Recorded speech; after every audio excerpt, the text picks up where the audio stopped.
All right, Spectacular Spider-Man 312. So we have one more left after this, just one, and this will be that will be the end of the spectacular run.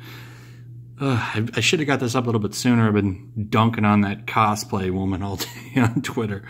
You know, if you know who I'm talking about, I'm not going to say her name, but like quick.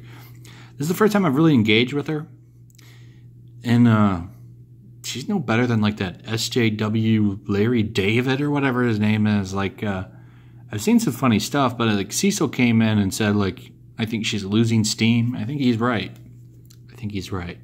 But anyway, this book was pretty good. So,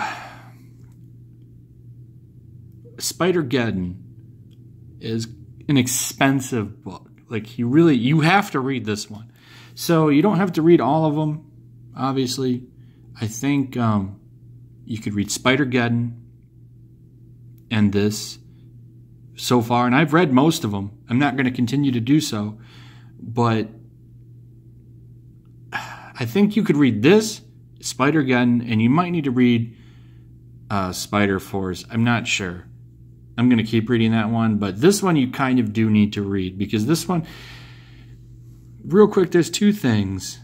Number one, like, the books that are following Spider Geddon are out of place. So Spider Geddon number 3 came out last week, right? And in that book, he talks about Peter is taking on Moreland by himself. And it's like, well, how does Miles know this? Well, Miles took off and pops in on this book in between Spider Geddon 2 and 3. So Spider Geddon 3 came out before this book, and this book takes place before Spider Geddon 3. Is that confusing? I bet it is. And that's the story for the entire Spider Geddon timeline that's going on right now. It doesn't add up like in the right places. Ideally, this book should have came out before Spider Geddon 3. You should read this book before you read Spider Geddon 3, because this book actually has things to do with what's going on in that book, and I'll get into that. But as far as like this book by itself, you could read this book and not read Spider Geddon. You really could, I think. And if you just wanted to read this, you'll just get a Peter Parker versus Moreland story. And, you know, that's not out of place. That's been done a few times now. So, and I like Moreland. I know a lot of people don't. I really liked the old run, the JMS run that he was in, the original Totem run.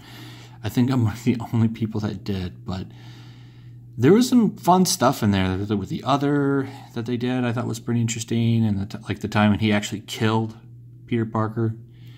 And their first encounter was really cool because, man, like he was doing some really interesting things. But I'm not going to get into that. It's a great run if you can find it. The trades are worth a lot of money, though. I really wish that Marvel would re-release that shit. But anyway, we get into what we picked up last time. They were having a knockdown fight, and Spider-Man's pretty much defeated. And we opened up pretty cool little scene here. He's like sucking the essence out of Peter, and Miles shows up and saves him. And we get a cool little battle between them. It's nothing major, but it's still fun. And pretty much this book is setting up the finale. So we got one more after this. You got Peter really at the end of his days here, like Jonah's pulling him up, and Peter points out, like, you know, because once Moreland tags you, he can just find you anywhere. Like, he knows, like, he can't run from him. And he knows that because he destroyed his communicator and he can't teleport out. So there's nowhere he can go. And I liked this too. I thought this was really cool. See how he uses his webbing to tag him there? And he's so strong, he still pulls Miles towards him and just knocks him down. I thought this was really cool action scene. I particularly just liked how it was done. The art and the colors in this book are really good too. Usually the Spider-Man books are always pretty top-notch. They don't really, usually they don't cheap out because they know that this is the flagship character. So, we just get a lot of stuff. This is pretty much him coming up with his plan. This is totally a middle-of-the-road book. You know, there's nothing too great that comes into it. But as I was saying before, we get the reasons on why Peter Parker isn't really in Spider Geddon in here. That's really the big thing. So he's pretty much determined to take on Moreland by himself, and he's trying to get Miles to leave.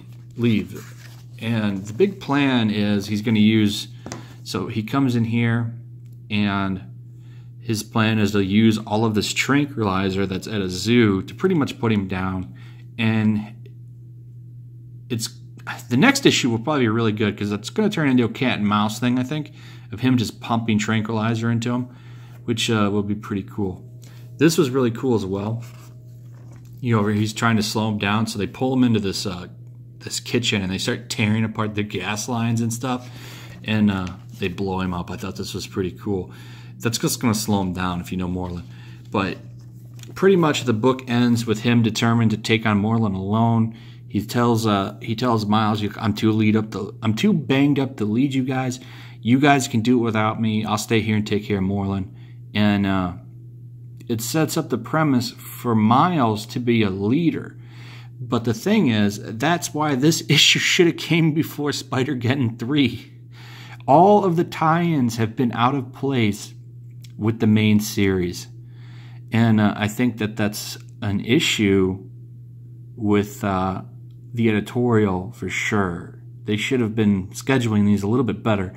I think maybe all of this will read better if you have all of them and you read them after the whole thing's done. But, you know, Marvel has just always got problems, so nothing is going to change. As far as this goes, I would give this a 3 out of 5. I still enjoying this, and I think you can read this without reading Spider Geddon if that is something that interests you. So anyway, check it out. Also, check out the links in the description. Check out my streaming. Make sure you follow me over there. I will be streaming over there. Also, check out my Patreon, and leave a like, subscribe, share the video, and also leave me a comment. Let me know what you're thinking about this. Let me know what you think about Tom Taylor's upcoming run, and let me know what you think about Spider Geddon. Anyway, I'll see you guys.